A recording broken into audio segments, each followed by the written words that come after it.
সন্ধ্যা হোটেলের আলু ভর্তার কথা তোমাদেরকে আর কি বলবো। গরম ভাতের সাথে আলু ভর্তাটা যে ভালো লাগে ভাই। আমার বাসার মধ্যেও মনে হয় তো ভালো আলু ভর্তা আমি বানাইতে পারি না। অন্য অন্য হোটেলের মধ্যে এরকম ভালো আলু ভর্তা আমি খাইও না। সন্ধ্যা হোটেলের আলু ভর্তাটা আমার কাছে এত ভালো লাগে, মাঝে মধ্যে পরোটা দিয়ে আলু ভর্তাটা খাইতেও আমার কাছে অনেক ভালো লাগে। আর গরম ভাতের সাথে আলু ভর্তা জাস্ট ওয়াও ভাই, বিশ্বাস করেন।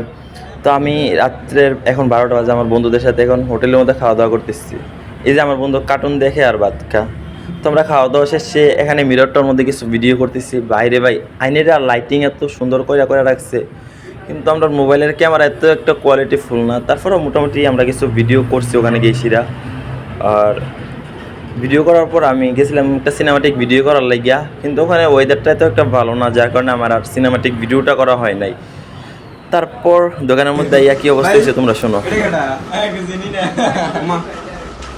এটা হচ্ছে ভাই আপনি কি তা করছেন? আমার বন্ধুটারে কালা বানাই দিতেন। আর বালা করে যা বেটা মাইয়া তো একদম লাগতো না।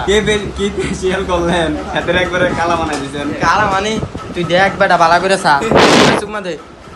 আইফোন এক্স, গুগল পিক্সেলের ক্যামেরা, এই দুইটা থেকে কোন ক্যামেরাটা দিয়ে ভিডিওটা হইতেছে দেখি কে বলতে পারে। যে বলতে পারে তাকে আমি সুন্দর হোটেলে নিয়ে খাওয়াবো।